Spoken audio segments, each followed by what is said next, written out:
नमस्कार मित्रांनो, स्वागत आहे तुमचं महाराष्ट्र या यूट्यूब चॅनलवरती.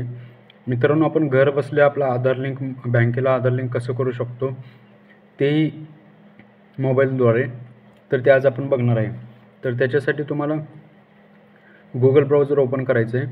गुगल ब्राउझर ओपन केल्यानंतर तुम्हाला एक वेबसाईट आहे ते सर्च करायचे. त्याच्यामध्ये तुम्हाला NPCI ही जी गव्हर्नमेंटची वेबसाईट आहे ते तुम्हाला सर्च करायचं आहे. सर्च केल्यानंतर तुम्हाला जे national payments corporation of India ही पहिली वेबसाईट दिसेल ती तुम्हाला ओपन करायचं आहे. त्याच्यानंतर तुम्हाला काही अशा प्रकारचं एक इंटरफेस दिसेल. तर तुम्ही बघू शकता अशा प्रकारचा इंटरफेस आलेला आहे. त्याच्यामध्ये तुम्हाला भरपूर ऑप्शन दिसतील. त्याच्यामध्ये तुम्हाला कंझ्युमर याच्या पुढे प्लस आयकॉन दिसेल, तर ते प्लस आयकॉनला तुम्हाला सिलेक्ट करायचं आहे. प्लस आयकॉनला सिलेक्ट केल्यानंतर त्याच्यामध्ये तुम्हाला अशा प्रकारचे काही ऑप्शन्स दिसतील. त्याच्यामध्ये सगळ्यात शेवटी भारत आधार सीडिंग हा एक ऑप्शन दिसतोय, त्याला तुम्ही सिलेक्ट करायचं आहे.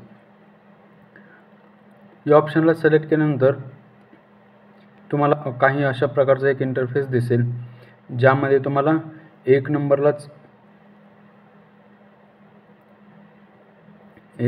आधार सीडिंग डिसीडिंग हे ऑप्शन दिसतील. आधार नव्याने जर लिंक करायचं असेल तर सीडिंग करू शकता, आणि जर लिंक केलेलं असेल तर त्याला डिसीडिंग करू शकता.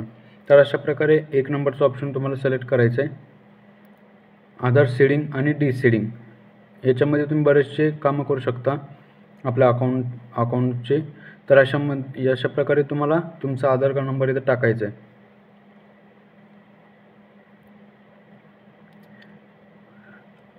तर अशा प्रकारे तुम्ही आधार नंबर टाकल्यानंतर तुम्हाला रिक्वेस्ट फॉर आधार याच्यामध्ये सीडिंग आणि डिसीडिंग हे दोन ऑप्शन दिसतील.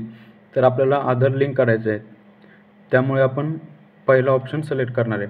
आणि तुम्हाला तुमच्या कुठल्या बँकेला आधार लिंक करायचं आहे, कुठल्या बँक तुमची कुठली जे असेल ते तुम्ही इथं सिलेक्ट करायचं आहे.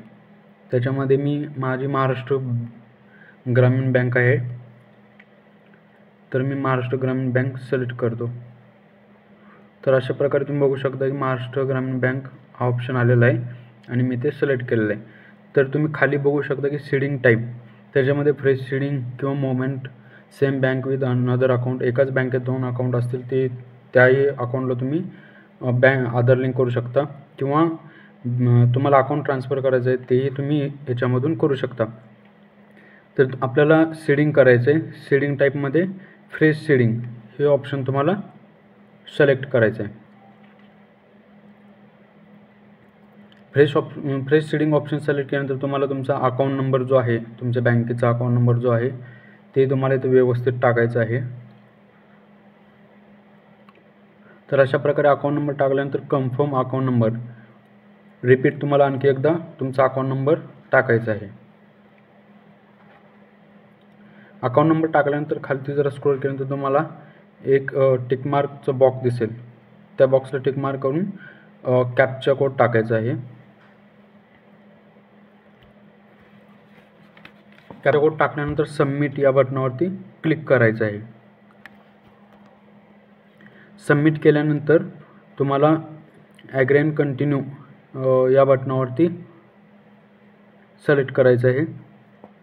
ॲग्री अँड कंटिन्यू केल्यानंतर तुम्हाला एक OTP येईल. तुम्ही जो तुमच्या आधार कार्डला जो नंबर लिंक आहे त्या नंबरला एक OTP येईल.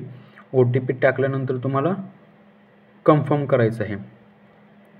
तर काही अशा प्रकारचे तुम्हाला कन्फर्म केल्यानंतर इंटरफेस दिसेल. आता या केसमध्ये माझं ऑलरेडी स्टेट बँक ऑफ इंडियाला आधार लिंक आहे, तर ते स्विच करून जर मला महाराष्ट्र ग्रामीण बँकेला करायचं असेल तर मी कन्फर्म करणार. तर या केसमध्ये मला करायचं नाही, त्यामुळे मी कॅन्सल केलं. तर अशा प्रकारे तुम्ही प्रोसेस करू शकता.